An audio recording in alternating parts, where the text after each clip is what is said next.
So my name is Clive Young. I work at University College London, UCL, and I lead the Digital Education Advisory Group. I'm Natasha Perovic. I'm from Digital Education team, and I'm Digital Education Advisor at UCL as well as Clive. So we lead the Erasmus ABC to VLE project, and we're here in Zagreb at the second of the group meetings. Yeah, all partners meetings, so it's about 20-something people from 12 universities. A lovely group.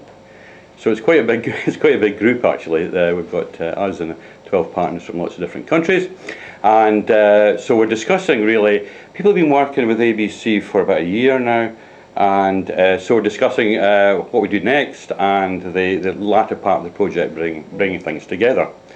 Yeah, how to complete the project and so on. There were some challenges, mainly with the structural changes at some universities, but that's to be expected with such a large group of people. On the other hand, it's really nice to have such a varied group from different universities. Some of them are research universities, some of them are younger universities, so it actually works quite well together. So the aim of the project is to produce a toolkit that academic developers and learning technology people and academic leads can use to introduce ABC learning design method in their institutions.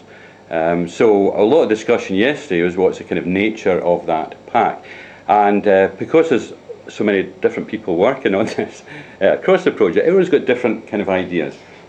But all valuable inputs. But they're all valuable inputs. So what we did at the very beginning of the project is we made sure that everybody has some experience of using the ABC method.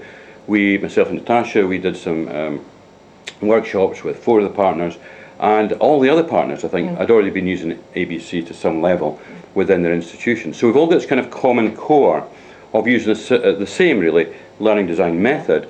And then over the time, both in the project, the year, and some have used it a little bit before then, they've been thinking of different ways to adapt it so it fits within their institutional culture, that it's suitable for their academic colleagues, and kind of works for them. And how it aligns with the institutional strategy if they have one, like educational strategy. So one of the nice things about this is people get very enthusiastic about the method. This was devised in UCL about 4 years ago, I think, and we've run it pretty continuously since then.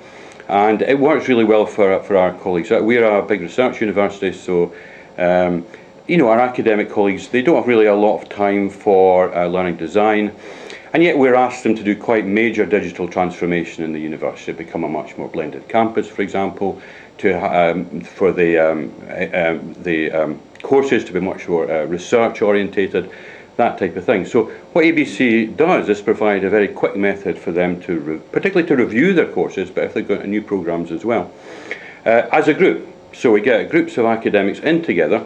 It's a collaborative activity. Round the table, and we use this very simple design method for them to discuss where the course is, where they want it to go, and some of the actions they need to make that change. It's derived from a method at a framework from UCL, the conversational framework from Professor Daniel Lorillard, which has got a big theory behind it. But we don't use the theory as such with our academic colleagues. We kind of operationalise it. So we make it as simple as possible so that people can get something out of it between 90 minutes and an hour. An academic group can produce a new design. Yeah, design of the student journey through the module or a course. So that will describe the sort of activities that the students do, from the first activity when they come into the course, the last activity and the assessment and so on. And why the method kind of works, I think it's simple and it's quick, but what it does is generate a lot of very good academic discussion. Teachers often don't get a chance to come together and talk about different elements of practice, about why they're doing various things within the courses. Courses sometimes go on for years and years. And this is a chance to go back and look on the table, all in a kind of public space, to discuss why they're doing it. What's the sequence of events? What's the combination of events? What's the purpose of the events? And actually, when we're in that environment, people are very creative and open, and I think the academics themselves enjoy it. And that's I think why we find this such an attractive method, is it really helps a different way of engaging with our academic teachers. And then once we did that in UCL, we thought, this is quite good. We sort of introduced it to some other universities, kind of informally or through conferences, and people were saying, oh, that's good, we can use that as well. And of course then, from that we thought a project might be quite interesting. We had already done some work with a number of European universities to see if we could look more deeply at this process of taking this method and adapting it locally for institutions. What's the kind of issues that are coming out? How do we have to adapt it so that it fits into local cultures and strategies and training support and all that sort of thing? Yeah, we originally designed it as a learning design activity, but actually now it's been used for institutional change, for academic development, for learning analytics, and all sorts of other things.